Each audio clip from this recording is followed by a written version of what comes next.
실적 발표는 기대를 밑돌았는데 주가는 오히려 폭등해버리는 정말 좀 알쏭달쏭한 상황이 벌어졌어요. 네, 맞아요. 부동산 중개 플랫폼 오픈도어 테크놀로지스라는 회사의 이야기인데요.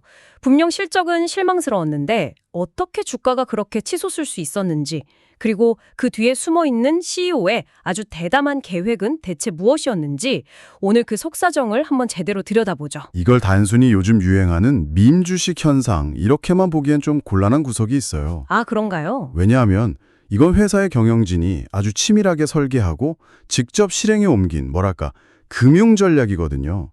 단기적으로는 주가를 끌어올리는 아주 기가 막힌 묘수처럼 보이지만 이걸 길게 보면 기존 주주들한테는 악몽이 될 수도 있는 그런 양날의 검 같은 전략입니다. 공매도 세력을 정조준한 공격적인 한 수, 그리고 그 안에 숨겨진 위험까지. 네, 오늘 그 양면을 모두 짚어봐야 합니다. 자, 그럼 우선 그 문제의 실적 발표부터 한번 볼까요?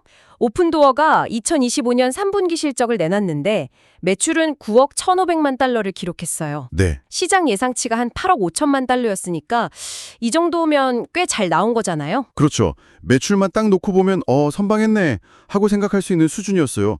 그런데 문제는 그 다음이었죠. 수익성이었나요? 네, 회사가 실제로 돈을 얼마나 남겼는지를 보여주는 수익성 지표들이 영 좋지 않았거든요. 조정 EBITI 손실은 예상보다 860만 달러나 더 컸고 주당 손실도 0.01달러 더 나빴습니다. 그러니까 겉으로는 장사를 잘한 것 같은데 막상 주머니에 남는 건 별로 없었다, 이런 얘기네요. 딱 그겁니다. 당연히 발표 직후에는 주가가 좀 떨어졌겠군요. 당연하죠. 시장은 아주 정직하게 반응했어요. 발표 직후에 주가는 곧바로 하락했습니다. 투자자들 입장에서는 매출이 늘어도 손실이 더 커지면 무슨 소용이야, 이런 생각이 들 수밖에 없으니까. 네네. 그런데 정말 기묘한 일은 바로 그 다음부터 시작된 거죠. 맞아요. 하락하던 주가가 갑자기 방향을 휙 틀어서 급등하기 시작했잖아요. 이게 도무지 이해가 안 되는 부분이에요. 회사의 펀더멘털, 그러니까 기초 체력은 여전히 물음표인 상황 아니었나요? 정확합니다. 이 회사가 AI 기술을 활용해서 사업을 개선하고 있다고는 하지만 그게 꾸준한 수익으로 이어지려면 결정적인 조건이 하나 더 필요하거든요. 그게 뭔가요? 바로 주택시장 자체가 활기를 되찾아야 한다는 점이죠. 아, 그렇죠. 아무리 중개 기술이 좋아도 집을 사고 파는 사람이 없으면 말짱 도루묵이니까요. 맞습니다.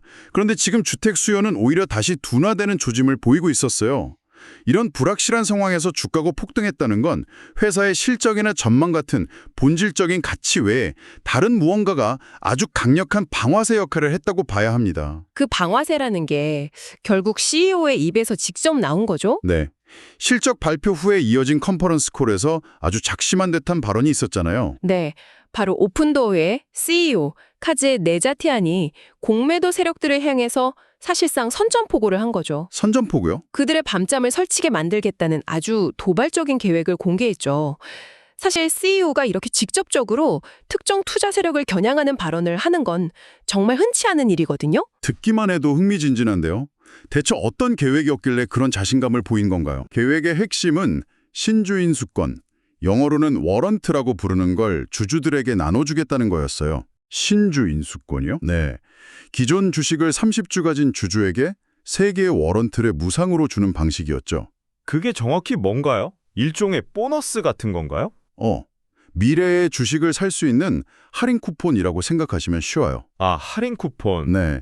이 쿠폰을 가지고 있으면 나중에 오픈도어 주가가 아무리 올라도 미리 정해진 가격에 주식을 살 수 있는 권리가 생기는 겁니다. 오, 그 정해진 가격이 각각 주당 9달러, 13달러, 17달러였고요. 예를 들어 나중에 주가가 20달러가 되어도 17달러짜리 쿠폰을 가진 사람은 17달러의 주식을 살 수 있는 거죠. 와, 그럼 주가가 오를수록 그 쿠폰의 가치는 엄청나게 커지겠네요. 그렇죠. 그런데 이게 왜 하필 공매도 세력에게 악몽이 되는 거죠? 그 구조를 이해하는 게 이번 이야기의 핵심입니다. 공매도는 아시다시피 주가가 내려가야 돈을 버는 방식이잖아요. 네, 주식을 빌려서 팔고 나중에 싸게 다시 사서 갚는 거죠. 맞아요. 그런데 여기서 문제가 생깁니다. 내가 빌린 주식에서 배당금이 나오거나 이번 경우처럼 신주인수권이라는 특별한 권리가 생겨버리면 아, 주식을 빌려간 공매도 투자자는 그 권리까지 전부 책임져서 원래 주인에게 돌려줘야 할 의무가 생겨요. 잠깐만요. 그럼 공매도 투자자들은 주식을 팔아서 현금만 갖고 있는 상태인데 갑자기 주주들에게만 공짜로 주어지는 신주 인수권이라는 권리를 만들어서 줘야 한다고요? 네, 그럼 그걸 시장에서 비싼 돈 주고 사서라도 메꿔야 하는 상황이 되는 건가요? 바로 그겁니다. 그야말로 예상치 못했던 폭탄을 맞는 거죠. 게다가 오픈도어의 주가가 오를수록 이 신주인수권, 즉 쿠폰의 가치도 덩달아 올라가니까 비용 부담이 점점 커지겠네요. 네, 눈덩이처럼 불어날 수밖에 없어요. 주가가 9달러를 넘어서 13달러, 17달러에 가까워질수록 그들이 물어줘야 할 돈은 기하급수적으로 늘어나는 구조인 거죠. 듣기만 해도 끔찍하네요. 그럼 이 부담을 피하려면 공매도 투자자들은 어떻게 해야 하나요? 방법은 하나뿐이에요. 그냥 버틸 수는 없나요? 비용이 너무 커지면 버티다 파산할 수도 있겠죠. 하지만 대부분은 그렇게 되기 전에 손실을 최소화하려고 합니다. 아, 결국 더 큰 손실을 보기 전에 서둘러서 빌린 주식을 다시 사서 갖고 이 게임에서 빠져나가는 거죠. 그런데 여기서 또 다른 일이 벌어지겠군요. 공매도 투자자들이 너도 나도 주식을 다시 사들이기 시작하면 네, 갑자기 시장에 매수세가 엄청나게 몰리게 되잖아요. 정확합니다. 바로 그게 숏 스퀴즈 현상입니다. 공매도 세력을 쥐어짠다는 의미죠. 숏 스퀴즈? 갑작스러운 매수세 폭증으로 주가가 폭등하는 현상이에요.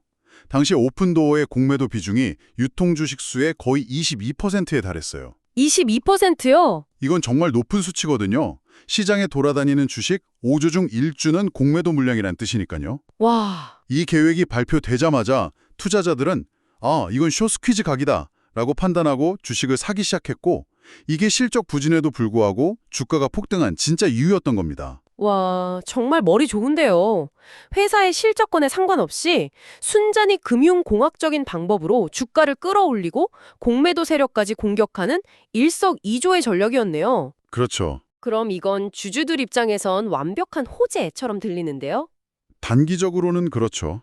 하지만 이 화려한 계획의 이면에는 주주들이 반드시 알아야 할 또 다른 이야기가 숨어 있습니다. 또 다른 이야기요? 네. 오픈도어는 이 계획을 발표하면서 조용히 다른 조치도 함께 진행하고 있었거든요. 바로 기존에 발행했던 전환사채를 주식으로 바꿔주는 것이었습니다. 전환사채를 주식으로요? 그건 또 어떤 의미를 갖는 건가요? 여기서부터가 장기 투자자들에게는 정말 중요한 부분입니다. 한번 생각해 보세요. 미래에 아까 말한 그 쿠폰, 신주 인수권이 사용되고 네. 또 회사의 빚이었던 전환사채가 주식으로 바뀌면 시장에 돌아다니는 오픈도어 주식의 총량은 어떻게 될까요? 당연히 훨씬 많아지겠죠. 맞습니다. 이걸 바로 주식 가치 희석이라고 부릅니다. 아주 유명한 피자 비유가 있죠. 피자 비유요? 네. 회사의 전체 가치를 피자 한 판이라고 생각해 보세요. 원래는 이 피자가 8조각으로 나뉘어 있었는데 회사가 주식을 새로 많이 찍어내서 12조각으로 나눴다고 해보죠. 피자 한 판의 크기, 즉 회사의 전체 가치는 그대로인데 조각수만 늘어났으니 내가 가진 피자 한 조각의 크기는 어떻게 될까요? 당연히 더 작아지겠죠. 제가 가만히 있었는데도 제 몫이 줄어드는 거네요. 이거 좀 억울한데요? 그렇죠. 내가 가진 한 주당 가치가 떨어지게 되는 겁니다. 물론 회사 입장에서는 긍정적인 면도 있어요. 어떤 면이죠? 빚, 그러니까 전환사채는 자본인 주식으로 바뀌니 재무 구조가 튼튼해지고 나중에 신주 인수권이 행사되면 새로운 현금도 들어오니까요. 하지만 문제는 그 돈을 어디에 쓰느냐겠군요. 만약 그 현금으로 회사를 성장시키는 데 쓴다면야 장기적으로는 주주들에게도 좋은 일이겠지만. 핵심을 짚으셨습니다. 만약 그 돈이 계속되는 영업 손실을 메꾸는 데만 사용된다면 어떻게 될까요?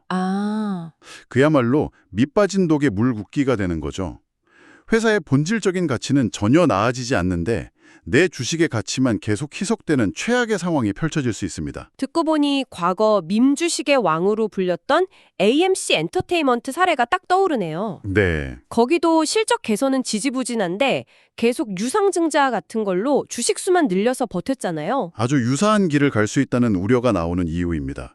AMC도 단기적으로는 유동성 위기를 넘겼지만 그 과정에서 발행 주식 수가 어마어마하게 늘어나면서 주가에 장기적인 부담으로 작용했거든요. 그렇군요. 오픈도어의 이 화려한 숏 스퀴즈 전략이 단기적으로는 축포처럼 볼 수 있지만 장기 투자자들에게는 악몽의 시작이 될 수도 있다는 의미입니다. 정말 상황이 복잡하네요.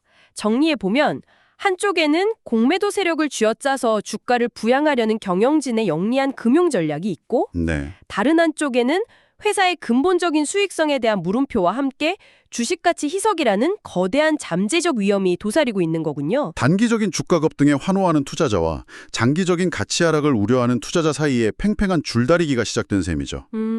CEO의 계획이 정말 공매도 세력의 밤잠만 설치게 할지 아니면 시간이 흘러 결국 기존 주주들의 밤잠까지 설치게 만들지는 앞으로 회사가 만들어낼 실질적인 성과에 달려있다고 봐야 합니다. 단순히 주가가 오르고 내리는 걸 넘어서 그 뒤에 숨겨진 경영진의 의도와 전략, 그리고 그게 불나올 나비 효과까지 생각해야 하는 정말 복잡한 게임이네요. 그래서 오늘 이야기를 통해 이런 질문을 한번 던져보셨으면 해요. 네.